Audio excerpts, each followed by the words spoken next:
Good morning, everybody, and welcome to today's devotion for March 5th. Today's devotion is titled, Who Knows? And the Bible reading is from Ecclesiastes chapter 6, verse 12, and chapter 7, verse 13 and 14. For who knows what is good for a person in life? During the few and meaningless days they pass through like a shadow. Who can tell them what will happen under the sun after they are gone? Consider what God has done. Who can straighten what he has made crooked? When times are good, be happy. But when times are bad, consider this. God has made the one as well as the other. Therefore, no one can discover anything about their future.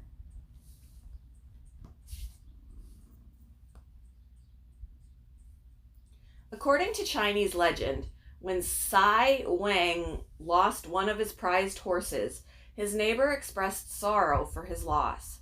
But Sai Wang was unconcerned. He said, "Who knows if it may be a good thing for me?" Surprisingly, the lost horse returned home with another horse. As the neighbor congratulated him, Sai Wang said, "Who knows, it may be a bad thing for me." As it turned out, his son broke his leg when he rode on the new horse. This seemed like a misfortune until the army arrived at the village to recruit all able-bodied men to fight in the war. Because of the son's injury, he wasn't recruited, which ultimately could have spared him from death.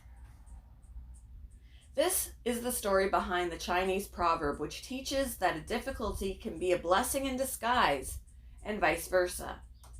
This ancient wisdom has a close parallel in Ecclesiastes chapter 6, verse 12, where the author observes, "Who knows what is good for a person in life? Indeed, none of us know what the future holds.